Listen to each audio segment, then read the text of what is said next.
Aston Villa 1, Bologna 0. Aston Villa pick up their first win of the season in the Europa League, but it's a game of two halves.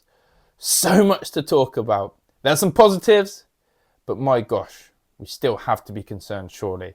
This is my match reaction to that Europa League game. Make sure you drop a like, subscribe to the channel, and get in the comment section. Come on then, I want to hear from you guys. I'm sure I'm going to get pelters from some people, and I'm sure people are going to see the game how I did today, which is, we've won, but we did it ugly.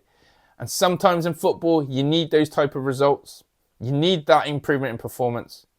But how can we not be concerned about our attacking players? How can we not be concerned about how easy that was for Bologna in the second half? And basically, if their number 9 wasn't a secret agent who clearly was on the books for us, we would have lost today. They had no attacking threat. They had no number 9 who was going to put the ball in the back of the net for them. And that is probably the difference of why we got our 1-goal lead today. Let's get into this. First and foremost, let's go positive. The performance was better than what we've had all season. There was an improved first half performance. There was an energy about us that was matched through minute 0 to probably minute 90. And I'll give credit to the boys for that one. Unai Emery made some early substitutions today. I'll give him credit for that. And I'll give the Villa players credit for all the noise, for all the speculation, for all that doubt to come through and hold on to that 1-0 win. That, for me, are some big positives and something hopefully we can build on. And actually, the other big positive is we've got 3 points. We've started off our Europa League campaign, hopefully by the way in which we mean to carry on, picking up wins and getting out of that group and into the knockout stages. The negatives. This is why I get worried about Villa. Because this isn't just a this season problem. This happened all of last season. We're looking at 12 to 18 months of this same recurring theme. Aston Villa simply cannot put together a whole 90-minute performance. The first half, shackles were off, free-flowing football. We just missed that clinical edge, but it looked better on the eye. It was better to watch. Defence looked assured in this high line. The attackers had space to run in behind, but we were missing those key elements of composure through Evan Gesson, through Donyell Marlin, who had chances, just need to set themselves. But that second half was just shocking. From minute 45, Bologna came out on the front foot and attacked.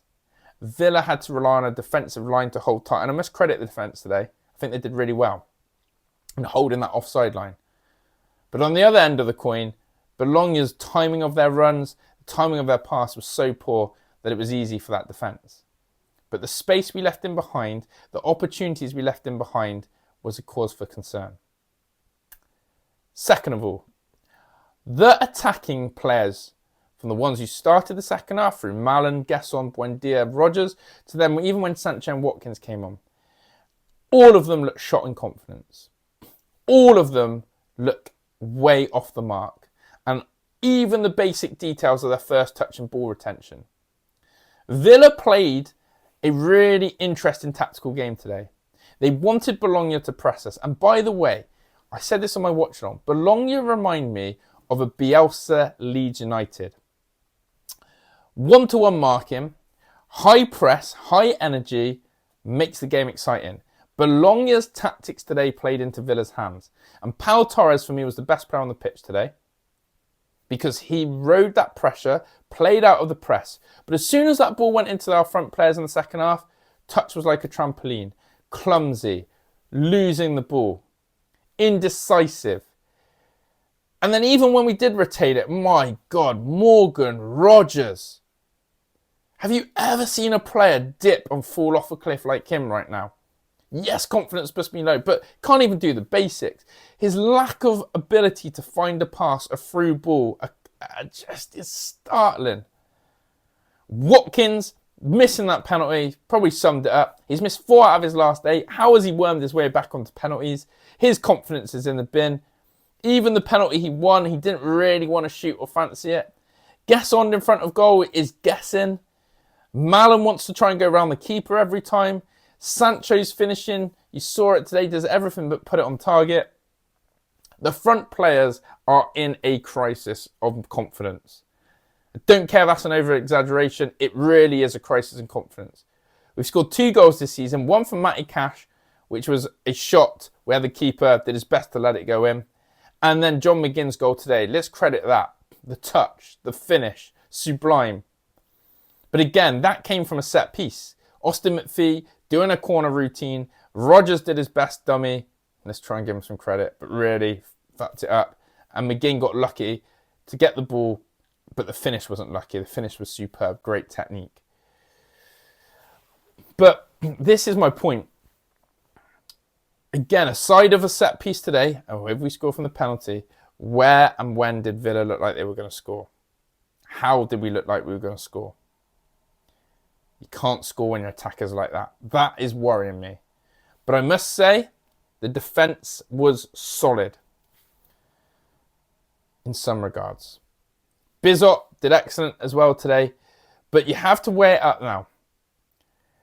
Did Villa and that offside trap work tactically correct, or was it poor execution from Bologna? My humble opinion, whether you like it or not, is a better opposition kills us off today. As I said, that Castro, he's had that one running foul on Pau Torres, he should have scored. The header, he's got to score. They've had a few other chances that their final ball let them down. You could argue the same with Villa, final ball let them down, but I actually think Bologna looked more threatening. And in that second half, they had 6 shots on target compared to our 1, and the 1 was Ollie Watkins' penalty. We can't have these tale of 2 halves. So when people say, why do I get angry and why do I question Villa and Unai, it's because of that tonight.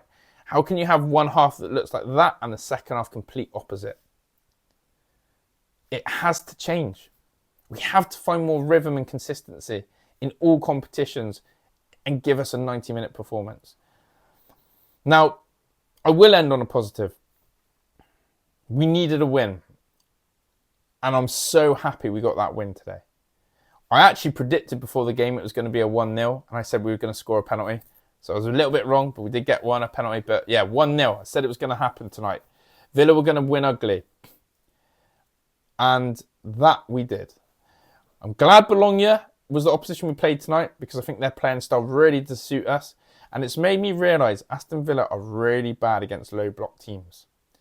If Fulham come and do the same as Bologna did at the weekend, I think we're going to absolutely pick Fulham apart if we can click and get those strikers firing confidence. But they're all going to be looking at each other. They're all going to be eyeing each other. And they're all going to be saying, come on, who's going to score? Can't rely on these McGinns or Cash goals. But my final piece that I want to land on, Harvey Elliott, unnamed substitute today. Didn't get on. Was on the bench. Didn't get on. Unai Emery publicly called out Harvey Elliott. People told me that I was interpreting wrong. He called Elliott out. He said he wasn't playing the Villa way. He was playing too quickly. He needs to learn to adapt. His punishment today, time on the bench. Found that absolutely fascinating as well. Interpret it how you may, but I feel Harvey Elliott was casted aside. So, I am happy. I am delighted. I am, in a way, glad that we've got some points. But these performances, I've not got my claret and blue tinted glasses on. I see through them. These aren't consistent enough, and they're not going to help us through the season if we keep playing like this. People, let's hear from you. I'm out of here. Ta-da.